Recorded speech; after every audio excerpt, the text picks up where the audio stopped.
Warahmatullahi wabarakatuh. Perkenalkan, nama saya Sri Abdiningsih Masita. Saya dari Prodi Pendidikan Anak Usia Dini, Program Pasca Sarjana Universitas Negeri Makassar. Saya akan menjelaskan tentang asesmen perkembangan anak usia dini. Check this out.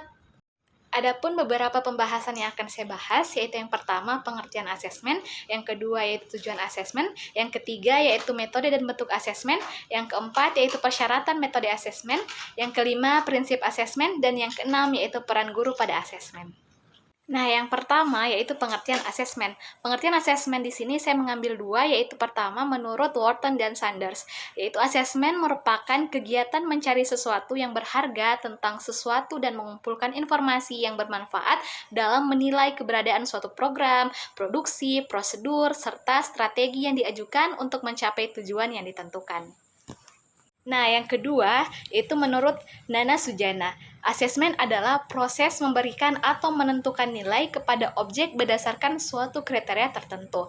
Nah, di sini saya dapat menyimpulkan bahwa asesmen adalah sebuah kegiatan atau tindakan dalam mencari informasi atau sesuatu yang berharga sehingga dapat diberikan penilaian dalam strategi untuk mencapai tujuan atau kriteria yang telah ditentukan.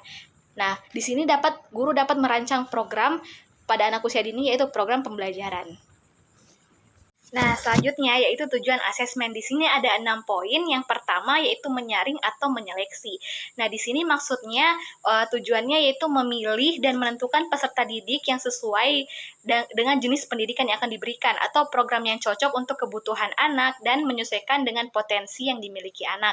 Nah, yang kedua yaitu menggambarkan berbagai jenis atribut apa adanya atau description. Nah, di sini mendeskripsikan perbedaan, kelemahan, dan kelebihan secara apa adanya. Nah, kemudian yang ketiga yaitu membuat keputusan tentang penempatan. Nah, di sini itu contohnya untuk menentukan kenaikan kelas anak. Nah, selanjutnya yaitu melakukan pengelompokan atau grouping. Nah, di sini biasanya menempatkan peserta didik sesuai dengan kompetensinya atau membedakan kebutuhan anak, misalnya anak berkebutuhan khusus dan anak pada umumnya. Nah, kemudian yang selanjutnya yaitu menyusun atau mengembangkan program pembelajaran yang tepat sesuai dengan program atau planning. Nah, di sini itu maksudnya untuk mengevaluasi program hasil belajar anak dan untuk memberikan umpan balik terhadap proses dan hasil belajar anak. Nah, selanjutnya yang terakhir yaitu pemantauan perkembangan anak atau monitoring. Nah, di sini itu menggunakan hasil pantauannya untuk kemajuan proses dan hasil belajar anak. Nah, selanjutnya yaitu fungsi asesmen. Yang pertama, fungsi formatif. Fungsi formatif ini untuk memberikan umpan balik untuk memperbaiki proses pembelajaran dan mengadakan program evaluasi atau remedial bagi peserta didik. Kemudian yang kedua yaitu fungsi sumatif. Fungsi sumatif di sini yaitu menentukan nilai kemajuan hasil belajar anak dan sebagai bahan memberikan laporan kepada berbagai pihak yang terkait dalam hal kenaikan kelas atau lulus tidak lulusnya anak. Kemudian yang ketiga yaitu fungsi diagnostik. Fungsi diagnostik di sini untuk menentukan kelemahan dan kelebihan peserta didik dan cara mengatasinya serta penanggulangannya. Nah, kemudian yang keempat yaitu fungsi penempatan. Fungsi ini menentukan kelompok manakah peserta didik ditempatkan atau suatu penilaian terhadap kelompok belajar anak. Nah, yang terakhir yaitu fungsi pengukur keberhasilan. Nah, di sini maksudnya yaitu untuk mengetahui sejauh mana program pembelajaran yang diberikan kepada anak, apakah berhasil atau tidak. Nah, di sini ada metode dan bentuk asesmen, di mana metode asesmen itu terbagi menjadi dua, yaitu tes non-formal dan non-tes. Nah, di sini tes non-formal itu terdiri menjadi dua lagi, yaitu penugasan dan observasi. Nah, bentuk-bentuk instrumen dari penugasan yaitu seperti tugas proyek, tugas portofolio, tugas rumah, dan lain sebagainya. Kemudian bentuk instrumen untuk observasi yaitu lembar observasi. Nah, selanjutnya untuk non-tes, di sini yang dimaksudkan non-tes itu yaitu untuk melihat positif negatif, setuju tidak setuju, suka tidak suka. Nah, di sini ada terbagi menjadi 4 metode asesmen, dan metode asesmen ini yang pertama itu observasi. Bentuk instrumennya yaitu lembar observasi. Yang kedua yaitu metode asesmen wawancara, bentuk instrumennya pedoman wawancara. Nah, yang ketiga yaitu metode asesmen inventory, bentuk instrumennya yaitu skala inventory. Nah, kemudian yang keempat yaitu metode asesmen self-report atau bentuk instrumennya kuesioner yang biasa dilakukan saat penelitian. Adapun 6 persyaratan dalam menentukan asesmen. Yang pertama yaitu autentik. Di sini perilaku itu harus nyata dan dalam setting yang nyata. Kemudian yang kedua yaitu konvergen. Nah, di sini sumber informasi asesmen itu harus beragam. Nah, kemudian yang ketiga yaitu kolaborasi. Di sini asesmennya itu dilakukan secara bersama-sama. Kemudian yang keempat yaitu equity, yaitu di mana asesmen ini mampu mengakomodasi segala kebutuhan anak berkebutuhan khusus. Nah, yang keempat yaitu sensitivitas, yang berarti asesmen ini dapat memasukkan rencana yang cukup untuk perencanaan keputusan. Dan yang terakhir yaitu kongruen, yang berarti ada kesamaan prosedur yang diterapkan baik dalam perkembangan maupun evaluasinya nanti. Nah, selanjutnya yaitu prinsip asesmen. Di sini ada 10 poin. Yang pertama yaitu advokasi atau pendampingan. Pada prinsip ini memberikan bantuan kepada anak dalam hal pendampingan belajar.